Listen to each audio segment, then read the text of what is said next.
Hello दोस्तों। पिछले video में हम लोग ने जीएनपी को अच्छे से देखा था और आज के वीडियो में हम लोग एनएनपी और एनडीपी को देखेंगे। लेकिन उससे पहले हम जो पिछले वीडियो में आपको जो लास्ट में जो क्वेश्चन दिए थे पॉलिटी का, उसको थोड़ा डिस्कशन कर लेते हैं, जो कि आपके स्क्रीन पे ये रहा। इसमें पूछा गया है कि preamble is a part of the constitution और नॉट। तो इसका आंसर डी होगा, क्योंकि एक्चुअली लास्ट में केशवानंद भारती केस में बोला गया था कि प्रियम्बल जो है वो संविधान का पार्ट है, क्योंकि ये संविधान के इनेक्ट होने के बाद इनेक्ट हुआ है। ठीक है। उसके बाद फिर 1995 में LIC इंडिया केस भी हुआ था, जिसमें बोला गया था कि preamble is a part of the constitution. लेकिन जो दूसरा वाला जो ऑप्शन मतलब दूसरा वाला जो लाइन लिखा हुआ है, उसमें उसका मतलब ये हुआ कि प्रियम्बल जो है वो मतलब लॉ मतलब कानून बनाने का सोर्स नहीं है ना। और कानून को बनाने से रोका भी नहीं जा सकता इसमें तो समय समय पे प्रियम्बल में चेंजेस होते हैं, अमेंडमेंट भी तो होते हैं, है ना। लेकिन ये सोर्स नहीं है कानून बनाने का, इसलिए it is a part of the Indian constitution और नॉट। ये क्वेश्चन बहुत समय पहले उठा था, तो लास्ट में केशवानंद भारती केस में बोला गया था कि हाँ, ये संविधान का पार्ट है। ठीक है, तो इसका आंसर डी होना चाहिए। चलिए इसी के साथ हम लोग आज का लेक्चर स्टार्ट करते हैं, आज का डिस्कशन स्टार्ट करते हैं।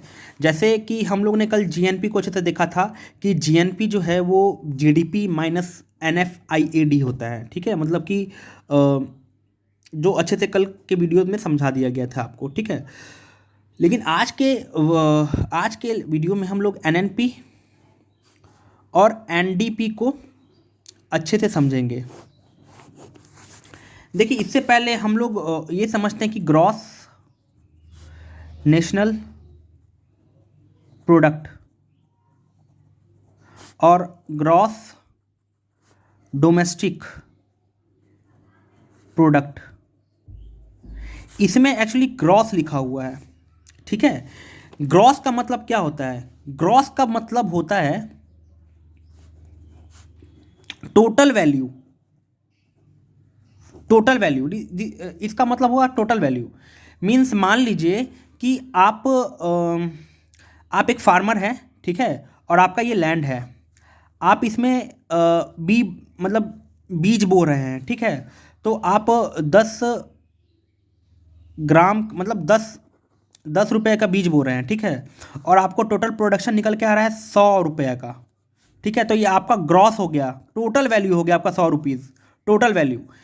लेकिन यहाँ पे NNP मतलब कि नेट नेशनल प्रोडक्ट और NDP मतलब कि नेट डोमेस्टिक प्रोडक्ट। यहाँ पे नेट का मतलब क्या होता है? नेट वैल्यू का मतलब होता है कि सभी डेडिकेशन को कंसीडर करने के बाद जो प्रोडक्ट निकल के आता है। ठीक है, सभी डेडिकेशन को कंसीडर करके मतलब करने के बाद जो वैल्यू निकले उसी को नेट वैल्यू कहते हैं। एग्जाम्पल में जैसे मान लीजिए कि यही एग्जाम्पल लेते हैं कि आपने जो बी बोआ है 10 रुपये का और टोटल जो वैल्यू निकल के आया वो 100 रुपये का आया, लेकिन आपका नेट वैल्यू कितना हुआ? तो नेट वैल्यू हुआ 100 माइनस 10। तो आपका जो 90 रुपया है ना, ये आपका नेट वैल्यू हो गया। ठीक है, मैंने कल के वीडियो में पिछले वीडियो मतलब पिछले या कल वीडियो में मैंने नेशनल और डोमेस्टिक का मतलब समझाया था। ठीक है, लेकिन इस वाले में हम ग्रॉस और नेट का मतलब समझे हैं कि ग्रॉस और नेट कैसे कंसीडर किया जाता है। ठीक है, लेकिन हम कुछ और दूसरा एग्जाम्पल लेके समझते हैं। ये तो एग्रीकल्चर बेस्ड एग्जाम्पल हो गया, लेकिन इंडस्ट्री बेस्ड में क्या होता है कि जैसे मान लीजिए कि आप सॉस बना रहे हैं, केचप सॉस बना रहे हैं। ठीक है, सॉरी फॉर द डायग्राम, ये आपका केचप है ना, सॉस बना रहे हैं आप। और सॉस बनाने के लिए आपको टमाटर वमाटर चाहिए, कुछ भी चाहिए इंग्रेडिएंट्स, और उस बनाने के लिए आपको एक क्या कहते हैं, मशीन चाहिए रहता है ना। लेकिन जब आप मशीन परचेज करते हैं तो परचेज करने के बाद जैसे मान लीजिए कि इस साल आप 2023 में आप मशीन परचेज किए हैं, तो उसका टोटल वैल्यू जो है वो 1 करोड़ आया। लेकिन 5 साल बाद ये मशीन का वैल्यू क्या 1 करोड़ रहेगा? एकदम नहीं रहेगा। इसी को हम लोग इकोनॉमी की भाषा में बोलते हैं डेप्रिसिएशन। ठीक है, डेप्रिसिएशन बोलते हैं इसको इकोनॉमिक के भाषा में। मतलब कि net value is equal to होता है ग्रॉस माइनस डेप्रिसिएशन। मतलब कि ग्रॉस वैल्यू जो है, ग्रॉस वैल्यू जो निकल के आया है, ग्रॉस मतलब टोटल वैल्यू जो निकल के आया है, उसमें से अगर डेप्रिसिएशन को अगर माइनस कर दें, मतलब कि जो मशीन है, जो काम करने वाला जो भी टूल्स है, उसका जो वैल्यू लगातार घट रहा है, तो उसको अगर माइनस कर देते हैं तो नेट वैल्यू निकल के आता है। और ये डेप्रिसिएशन कौन निकालता है?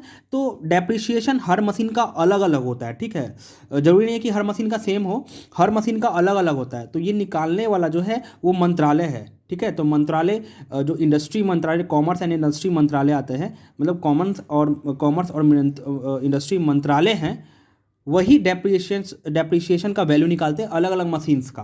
ठीक है, तो एक्चुअली आज के वीडियो में हम लोग ने देखा, हम लोग अच्छे से समझ चुके हैं, हम लोग अच्छे से जीडीपी को, जीएनपी को,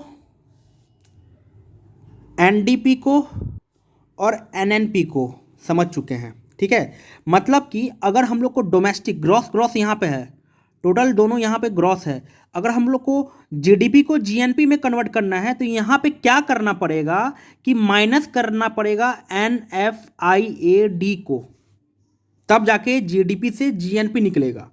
ठीक है, और यहाँ पे जीएनपी को अगर एनडीपी में कन्वर्ट करना है तो ग्रॉस को नेट में कन्वर्ट करना पड़ेगा। मतलब कि यहाँ पे हमको डेप्रिसिएशन को माइनस करना पड़ेगा, और यहाँ पे एन है, यहाँ पे डी है, मतलब नेशनल को डोमेस्टिक में कन्वर्ट करना है तो यहाँ पे हम लोग को प्लस करना पड़ेगा एनएफआईएडी को।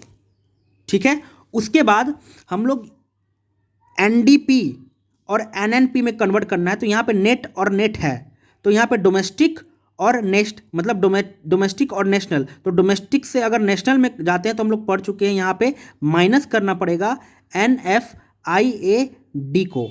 उसी तरह हम लोग को जीडीपी को एनएनपी में कन्वर्ट करना है तो यहाँ पे ग्रॉस से नेशनल है, तो ग्रॉस से अगर नेट में ग्रॉस से नेट वैल्यू में अगर कन्वर्ट करना है तो ग्रॉस से नेट क्या होता है, माइनस करना पड़ेगा डेप्रिसिएशन को।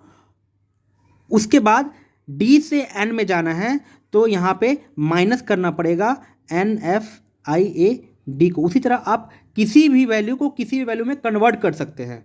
ठीक है, तो आज के वीडियो में बस इतना ही।